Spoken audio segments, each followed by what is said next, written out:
예수님께서 이 변화산에서 바뀌신 이 놀라운 사건은 우리에게 좀 시사하는 바가 큽니다.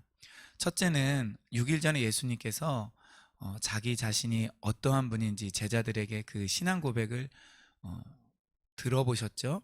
그때 베드로가 주는 그리스도시요 살아계신 하나님의 아들이라고 그렇게 이야기를 했는데, 그리고 나서 예수님께서 자신의 그 죽으심과 부활을 예고하셨고, 그리고 자기를 따르는 그 제자들 역시 자기를 위하여 목숨을 잃으면 얻게 될 것이다, 그 이야기를 하십니다.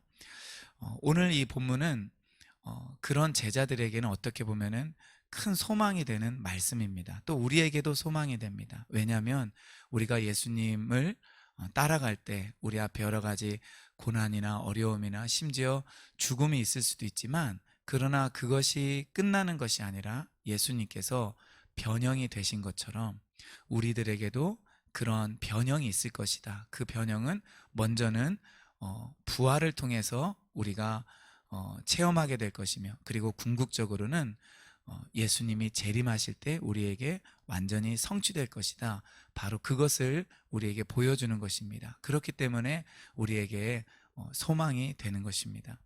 오늘 본문 말씀을 보면은 2절에 그렇게 나와 있어요. 변형이 되었는데 얼굴이 해같이 빛났다. 그리고 옷이 빛과 같이 희어졌다라고 이야기를 하고 있습니다. 단순한 그 외형적인 그 변모라기보다는 오늘 말씀해 보면은 좀 희어진 것, 그리고 어떤 빛과 관련되었다라는 것을 우리가 알 수가 있습니다. 특별히 이 모습은 사도 요한이 그 요한계시록에 보면은 예수님, 부활하신 예수님을 만났죠. 그때 보면은 예수님에 대한 그 묘사와 비슷한 것을 알 수 있습니다. 계시록 1장 16절에 보면은 그의 오른손에 7별이 있고 그의 입에서 좌우에 날성검이 나오고 그 얼굴은 해가 힘있게 비치는 것 같더라 라고 이야기를 하고 있습니다. 또 옷이 빛과 같이 되었다라는 것은 어떠한 천상의 존재라는 것을 암시해주고 있습니다. 즉 이것은 그리스도께서 바로 어떠한 분이신지를 우리에게 명백하게 보여주는 것입니다. 제자들은 예수님과 함께 운명을 같이 해야 되는데, 앞서 말씀드린 것처럼 그리스도께서 순환당하시고 죽으시고 부활하실 뿐만 아니라 이렇게 변형되었다라는 것은 바로 그분이 만왕의 왕이시며, 그리고 이 세상에 사람으로 오셨지만 그러나 결코 그분이 그런 사람의 모습만 가지고 계신 분이 아니라 사실은 온전한 하나님이신 것을 우리에게 보여주고 있는 것입니다. 그렇기 때문에 예수님을 따르는 제자들은 항상 이 소망을 우리가 가져야 됩니다. 이 부활하신 예수님을 아마 베드로도 당연히 만났고 12제자도 만났는데, 앞서 말씀드린 이 사도 요한은 반모섬에서 아주 특별한 예수님을 만나잖아요. 그런데 어제 그 말씀해 드린 것처럼 이 베드로는 오늘의 이 사건을 기록하면서 그 예수 그리스도께서 보여주셨던 이 모습을 예수님의 그 재림과 연관을 시킵니다. 제가 그 부분을 한 번 더 읽도록 하겠습니다. 베드로서 1장 16절부터 18절인데요. 우리 주 예수 그리스도의 능력과 강림하심을 너에게 알게 한 것이 교묘히 만든 이야기를 따른 것이 아니요 우리는 그의 크신 위엄을 친히 본 자라. 지극히 큰 영광 중에서 이러한 소리가 그에게 나기를 이는 내 사랑하는 아들이요 내 기뻐하는 자라 하실 때 그가 하나님 아버지께 존귀와 영광을 받으셨느니라. 이 소리는 우리가 그와 함께 거룩한 산에 있을 때 하늘로부터 난 것을 들은 것이라. 베드로는 이제 이 부분을 소개를 하면서 그 예수님의 능력 그리고 강림과 연관을 시킨다라는 것을 알 수가 있습니다.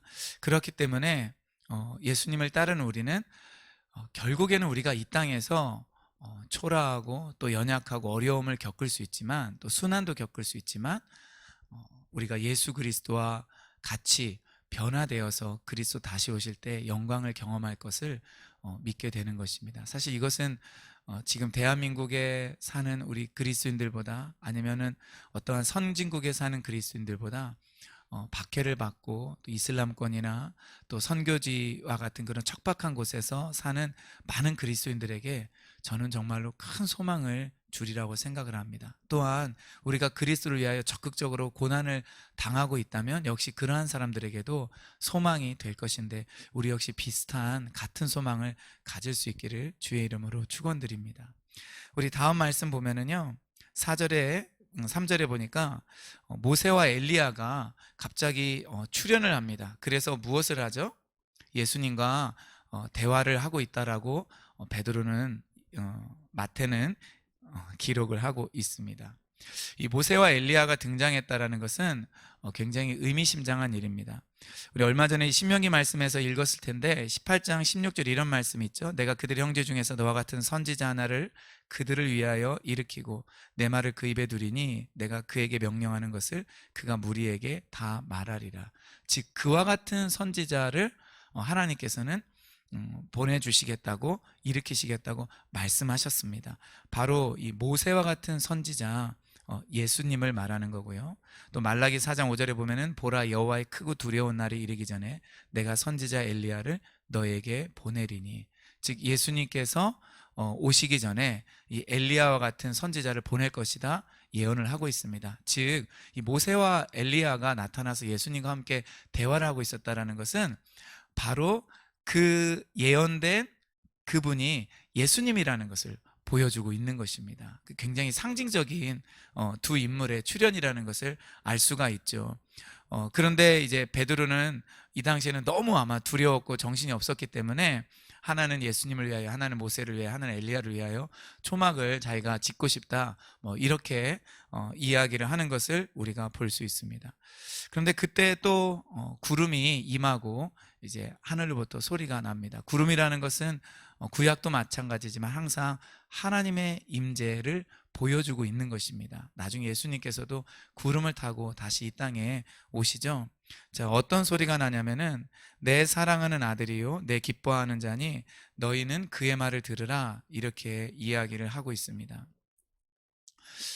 짧은 이 말씀이지만 예수님이 세례 받으실 때 하늘에서 난 소리와 비슷한데 역시 이러한 그 말씀도 구약 예언의 성취라고 우리가 볼 수 있습니다. 시편 2편 7절에 보면은 내가 여호와의 명령을 전하노라 여호와께서 내게 이르시되 너는 내 아들이라 오늘 내가 너를 낳았도다. 이 말씀이 이는 내 사랑하는 아들이요 이제 이 말씀의 성취이고 내 기뻐하는 자라 이 말씀은 이사야 42장 1절인데 내가 붙드는 나의 종 내 마음에 기뻐하는 자 곧 내가 택한 사람을 보라 내가 나의 영을 그에게 주었은즉 그가 이방에 정의를 베풀리라. 이 말씀의 성취라고 볼 수 있습니다. 그리고 너희는 그의 말을 들으라 이 말은요 앞서는 신명기 18장 16절을 읽었는데 15절에 보면은 너와 같은 선지자 하나를 일으키시리니 너희는 그의 말을 들을지니라. 이제 모세가 그렇게 이야기를 하고 있습니다. 즉 이러한 말들은 이제 구약 성경의 메시아에 대한 그런 예언들의 성취인데 우리가 이제 읽을 때는 이거 너무 이렇게 짜집기 아니야? 이런 생각을 사실은 가질 수도 있어요. 어떤 사람은 왜냐하면은 그냥 쭉 일관된 하나의 그 문장을 이제 인용해서 성취한 것이라고 말을 하고 하는 것은 아니기 때문에 그렇죠. 그러나 사실은 그렇지 않습니다. 이것은 저자 마태의 굉장히 이제 큰 의도일 수 있고 사실은 마태가 그렇게 할 수 있도록 하나님께서 그 하늘의 음성을 들려주신 것이라고 볼 수 있습니다. 왜냐하면은 우리가 생각하는 것 이상으로 하나님이 사실은 굉장히 신학적인 분이세요. 왜냐하면은 이 신학이라는 것은 이제 세상에 이제 보통 학문과는 다른 하나님 나라가 어떻게 성취되는지 또 구속이 어떻게 이루어지는지 그것을 보여주는 것이기 때문에 굉장히 중요하죠. 그래서 하나님께서 이러한 음성을 들려주신다라는 것은 바로 구약을 면밀하게 연구하고 그 베드로서에서 나오는 것처럼 그 선지자들은 그 오실 메시아에 대한 연구를 했거든요. 그래서 구약의 어떤 말씀이 그 예언적인 말씀이며 예수님께서 오실 때는 어떠한 성취가 있는지 그것을 이제 계속해서 그들은 이제 연구를 했는데 바로 하나님께서 하신 이 말씀들은 바로 그러한 말씀의 성취라는 것을 보여주고 있는 것입니다. 그렇기 때문에 우리가 이 말씀을 이제 들으면서 아, 예수님이 바로 그 메시아구나. 그리고 예수님은 영광 가운데 계셨던 하나님이시고 그리고 이제 예수님의 부활까지 목격한 사람들이라면, 또 예수님이 재림하실 것을 약속하시고 승천하신 것을 아는 사람이라면은 바로 이 예수님이 재림하실 왕 중의 왕이시구나, 그것을 발견하게 된다라는 것입니다. 그래서 예수님께서는 뭐라고 말씀하시냐면은 산에서 내려오실 때 너희들이 보았던 것을 내가 다시 살아날 때까지는 누구에게도 말하지 말라라고 합니다. 왜냐하면 그들이 들었던 것, 그들이 보았던 것들을 그 제자들이 군중에게 말한다면, 그리고 이 세 명의 제자가 다른 제자들에게 이야기를 한다면은, 맞아, 그 예수님이 바로 메시아구나, 이렇게 말을 해서 예수님께서 십자가에서 돌아가시기 이전에 정말 예수님께서 의도하지 않은 많은 일들이 일어나게 되었을 것입니다. 그래서 예수님은 그 부분에 대한 경고를 합니다. 제자들은 궁금한 것이 하나 있어요. 왜냐하면 그 변화산에서 엘리야를 만났기 때문에 11절에 이런 이야기를 합니다. 10절에 엘리야가 먼저 와야 하리이까 하나이까 이렇게 물어봤을 때 예수님께서 대답을 하시죠. 엘리야가 과연 먼저 와서 이 모든 일을 회복하리라. 그리고 사실은 엘리야가 이미 왔으되 사람들이 임의로 대우하였다라고 이야기를 합니다. 우리는 이 엘리야가 바로 이제 세례 요한이라는 것을 알고 있고, 제자들도 예수님이 하신 이 말씀을 들었을 때 세례 요한인 것을 알게 되었습니다. 마태복음 21장 32절에 보면 이런 말씀이 있어요. 예수님이 하신 말씀인데, 요한이 의의 도로 너희에게 왔거늘 너희는 그를 믿지 아니하였으되, 여기서 너희들이라는 것은 장로들과 대제사장들을 가리키는 것입니다. 즉 세례 요한이 사역을 하였을 때 주님이 하신 말씀을 계속 보면 세리와 창녀는 믿었으되 너희는 이것을 보고도 끝내 뉘우쳐 믿지 아니하였다라고 말씀하시는데, 일반 군중들, 죄인들은 세례 요한을 받아들였으나 그러나 영적인 지도자들은 오히려 믿지 않고 배척을 하였습니다. 예수님께서는 이것에 대해서 12절에 너희가 임의로 대우하였다라고 이야기를 합니다. 인자도 이와 같이 그들에게 고난을 받으리라 이야기를 합니다. 즉 어제도 좀 며칠 전에도 나눴는데, 이 세례 요한의 그 죽음은 그냥 단순히 요한의 죽음이 아니라 예수님이 당하실 그 순환과 죽음을 예고하는 것이죠. 그래서 이 요한은 자기의 사명을 다 사실은 감당을 하였고, 또 예수님의 그 순환과 죽음까지도 자신의 죽음을 통하여서 보여주었던 그런 인물입니다.